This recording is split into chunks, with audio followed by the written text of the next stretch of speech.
Pero vamos a darle la bienvenida a nuestro primer invitado porque ustedes ya vieron que no estamos solas en esta sala. Y es que muchas veces, bueno, yo creo que casi siempre, sobre todo ahora, nos pasa que sentimos cualquier cosita y lo primero que hacemos es buscamos en internet y decimos, ay, me voy a morir, me voy Nos por morimos. urgencias. Pero eso por un Ay, lado, no. pero también hay otros que lo que hacen es, tengo un guayabo y se van por urgencias. Sí, no, o sea, por absolutamente todo nos vamos por urgencias, por cualquier, tengo una uña enterrada y por urgencias.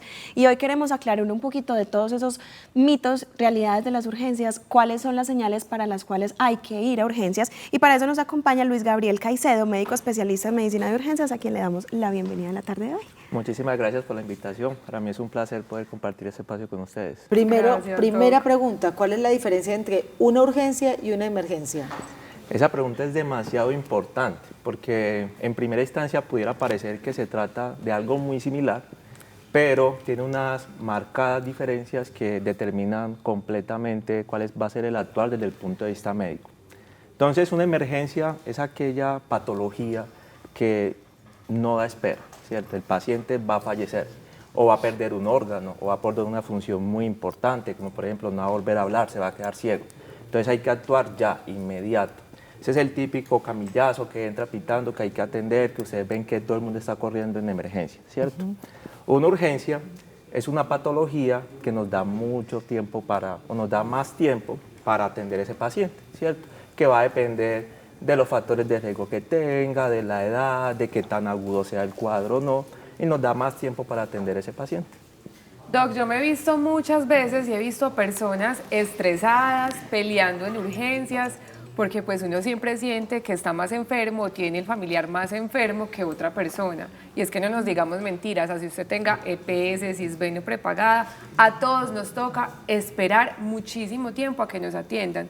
¿Cómo los médicos, cuando están en urgencias, toman la decisión de quién entra primero y quién después? Sí, y de la mano de lo que tú mencionas, es que yo llegué hace una hora y ese acabó de llegar y este ya lo están atendiendo.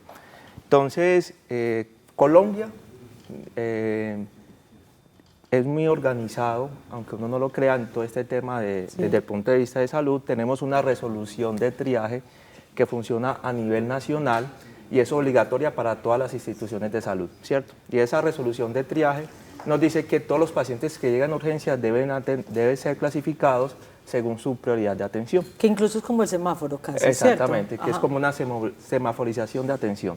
Entonces va de triaje 1, triaje 2, 3, 4, 5.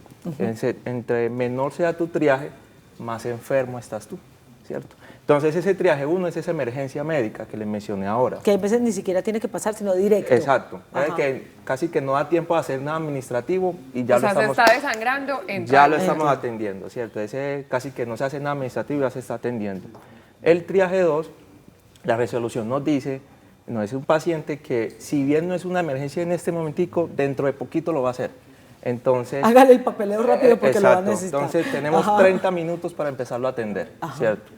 El triaje 3 ya depende de cada institución, ¿cierto? Entonces ese paciente que tiene una urgencia médica, pero da un poco más de espera.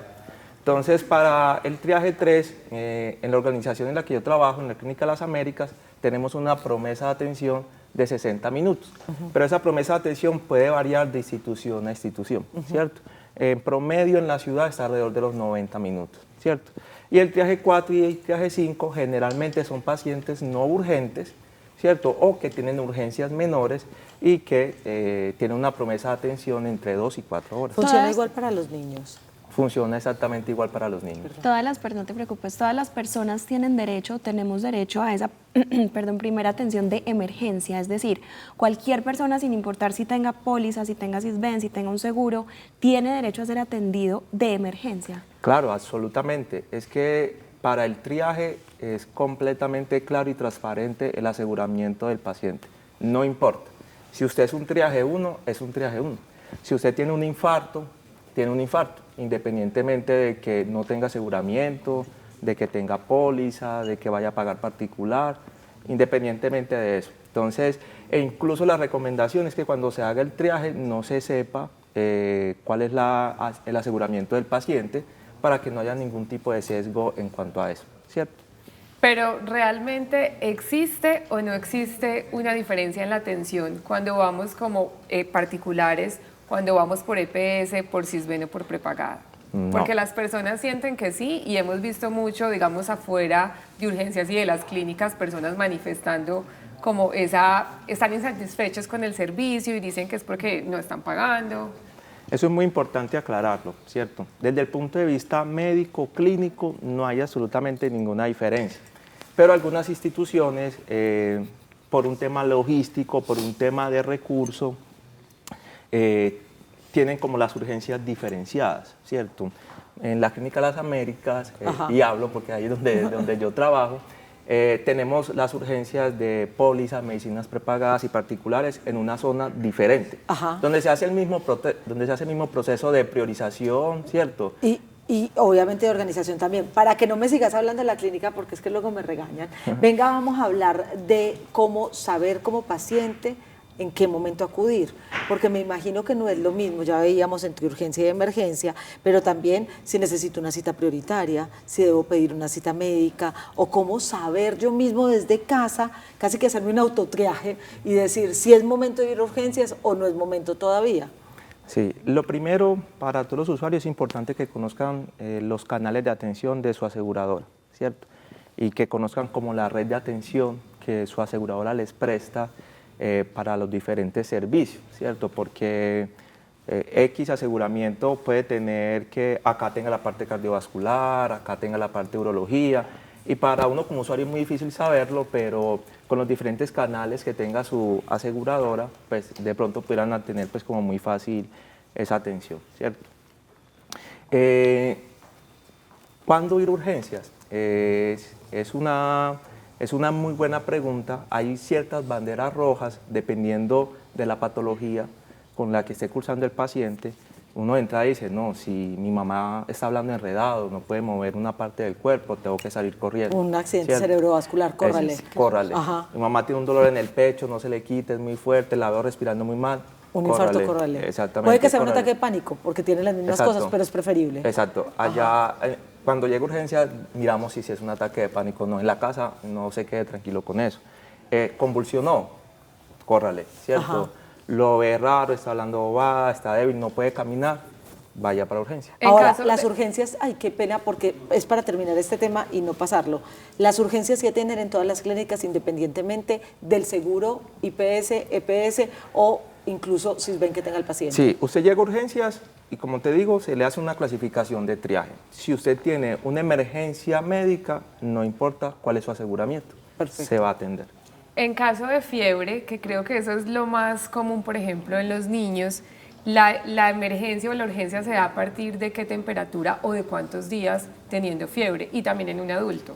Bueno, el grado de temperatura como tal no es una bandera roja. O sea, es lo mismo 38.5 que 40, ¿cierto? Aunque tener 40 asusta un poco más pues, a las madres, ¿cierto? Sí. Sin embargo, cuando uno ve que es una fiebre persistente, que las mamás bien juiciosas las dan acetaminofén y el niño lleva 3, incluso ya 5 días y sigue con fiebre, ahí indudablemente hay que correr hacia urgencias, porque generalmente la mayoría de las infecciones en los niños suelen ser cuadros virales, entonces son cuadros que se resuelven en los primeros 2 a 3 días. Ok. Pues Doc, yo creo que este tema, gracias primero por venir a ilustrarnos un poquito. Yo le estaba contando, creo que, no sé si fue a ti, Tata, o a Ginny, mi otra tía, que una época de mi adolescencia en la que a mí me estaban haciendo mucho bullying en el colegio, yo no quería volver y yo me enfermaba de todo. O sea, a mí ¿te acordás que yo pasé por todas las enfermedades, No, pues, habidas y por pero haber? a mí también me pasó lo mismo con Sofi, le quitaron yo creo que en su mente por ahí 2 veces la vesícula, No, yo 3 tuve, veces la... no, tuve todas las enfermedades terminales habidas y por haber, todo porque yo iba y buscaba y además acudía a urgencias, pero en este caso es necesario ir a urgencias si me duele el estómago, o mejor me abstengo un poquito y ya si es algo que a mí ya me está quitando demasiado la tranquilidad y la salud, ahí sí acudir. Dependiente. Sí, es muy difícil y tocará como analizar cada caso, ¿cierto? Sí, obvio. Sin embargo, la invitación inicial es como acercarse a los canales iniciales, pedir una consulta, pedir una cita prioritaria, ¿cierto? Como ese primer acercamiento. ¿A ustedes no les das ganas, hay veces, como de castigar a aquellos que llegan con guayabo para incapacitarse? Dígame la verdad, la verdad, 100%. Desafortunadamente, porque sigue pasando. Desafortunadamente pasa, o el que le da diarrea antes del puente y va como solo por la incapacidad, pero para eso está la clasificación de triaje. Sobre todo yo creo que es una cuestión, y por eso lo digo, más de conciencia, y es de saber que tenemos un sistema de salud que no es perfecto, pero que ha ido funcionando y que depende también de nosotros y del uso que le demos el que este sistema de salud realmente sea efectivo para la gente cuando lo necesita. Entonces, si yo siento que de pronto tengo es algo que se pueda controlar en casa, o tengo es el famoso guayabo, no me voy a ir a buscar una incapacidad de urgencias. Total, porque en realidad le quitas esa prioridad y ese tiempo y ese espacio a pacientes con patologías oncológicas, patologías cardiovasculares. Yo ahí sí sería medio mala doc, ¿sabe qué? Yo lo cogería así como medio el cuello. ¿Qué le duele el estómago? ¿Qué le duele? Entonces, para ese tipo de cosas es ese primer acercamiento con su aseguradora. Pida una cita prioritaria. Que la mayoría de las EPS hoy en día, usted levanta el teléfono, llama y le asignan esa cita. Doctor Caicedo, gracias por acompañarnos. No, gracias a Ay, ustedes. perdona la broma, pues, no, pero, gracias a ustedes por la invitación. pero me alegra mucho saber que existen médicos tan éticos que no se dejó caer ni contagiar por mí. Gracias, Doc. Vamos a separarnos un segundito y ya regresamos con más. Recuerden, a él lo encuentran también en Las Américas a una. Ahí está el Instagram para que vayan. Ya regresamos.